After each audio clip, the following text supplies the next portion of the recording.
We're having a conversation about colorism right now. Okay. In class. That's where students kind of wanted to focus what we're doing Okay. as we move towards the end of the semester and wrap up the class. So we looked first at white. What is white, and why do we not talk about white? Someone walks into a corner store and robs it. They don't say on the news a white 18-year-old, right? There's just an 18-year-old.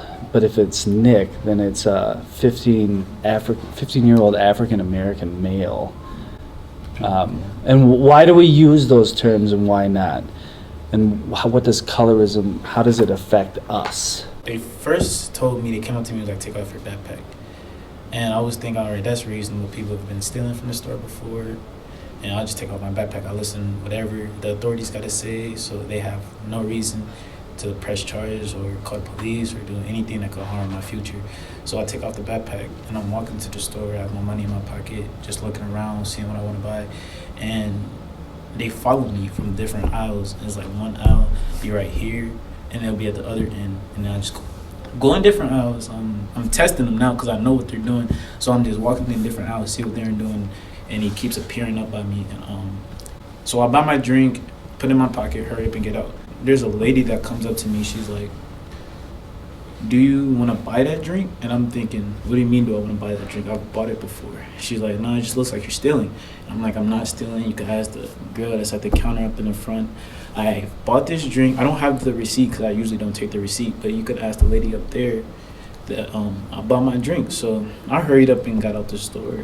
Sometimes I'll be at the Dollar Tree. Since I go there a lot, there'll be like, black people, Latina, like they'll always be getting followed around by one of the like older white women or the white guy one of the white guys that work there, and they'll be pretending to restock the food, but they're not moving anything. Mm-hmm. And then when the other people pass the corner, they go and follow them around that corner, and I see it. I see it. They'll run like not really, but you could see that they're like gonna accuse them of doing something.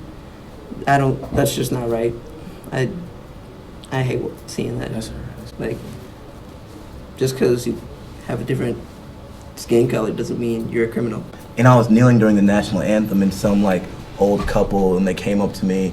They're talking about like, oh, why do you hate America, this and that. And I'm like, listen, I understand being in America is a privilege, and I love like the country that I'm in, and I love the people in it. But that doesn't mean I have to stand for like what's happened. That just means I don't like what's going on, you know what I mean? It's obvious that the people that are saying that are the ones that are uninformed. Yeah. People aren't educating themselves. The kneeling of the national anthem, like during the national anthem, it's not, people aren't opposing America. It's just showing that we aren't going to tolerate everything that's happening. And so the people that come at you trying to say, you hate America, like you're shitting on this country, like you should be grateful, it's like you're making yourself look stupid. Mm-hmm. I think that's why people need to like take ethnic studies classes. Like it should be a required class, so like everybody can learn and they have the opportunity to learn about the systematic oppression that's forced upon people, especially in America. Like, and to know what we're going through. Yeah, I know. See through other people's eyes. Hey Henry, I'm going to be teaching IB Economics next year. Do you think you could help me sell this class to next year's seniors? I guess. Just read this really fast and then we can be done with it. Economics is the study of how incentives or rewards change people's behavior. Well, that was too fast. If you follow my directions and do this the right way, I'll pay you $1. Just read it really slowly so everyone can understand. Economics is the study of how incentives or rewards change people's behavior. Well, that was really slow. I don't think anyone's going to be able to understand that. Why don't you read it like you're trying to explain to your grandparents how to use a cell phone?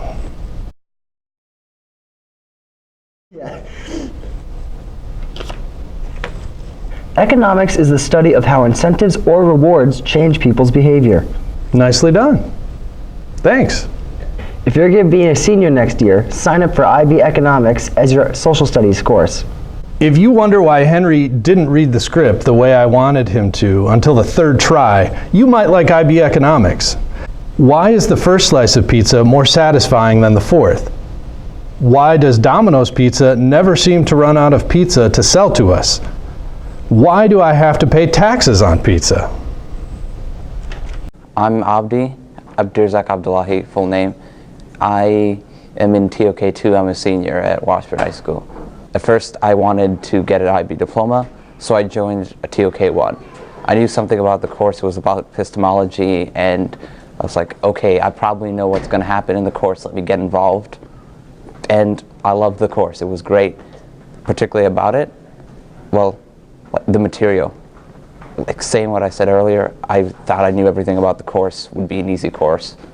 All the material was interesting, things that I never thought about, things that made me sit down for an hour or two a week, write it down, think about it, and learn something out of it.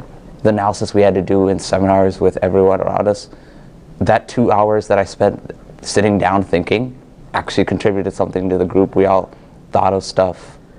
There was always something new, some new conclusion, something that felt like everyone worked together to get something out of sitting around for an hour. Where normally, like in classes, discussions are just everybody has their opinions, sits on the sides, don't think about anything beyond that.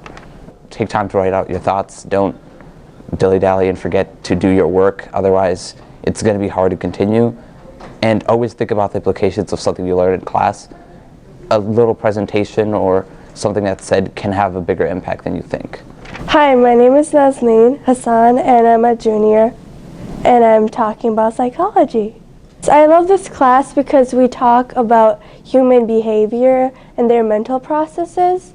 The very definition of psychology is learning about people's mental process and their behavior, how they carry these out. We learn about how people go through different stages of their life and how to be more understanding of others. So this class helps me understand that somebody is having a bad day and you don't have to hold it against them. And maybe it's a better thing to take this class, and it opens up your mind to experiencing what other people are experiencing. So you know that it's not just you who feels something, and it's not just them who are like that. Maybe first impressions are different for each individual, so it helps us be more open-minded. You don't need to learn about psychology to start it. You could just be a beginner at it and go at it, and there's steps to understand it. It's not something that takes a lot of understanding or intelligence. Anybody could do this course and learn about other people, about yourself, about your personality and others' personality, about your traits, about your behavior, why you do something when you're confused. You can reflect on yourself and better yourself.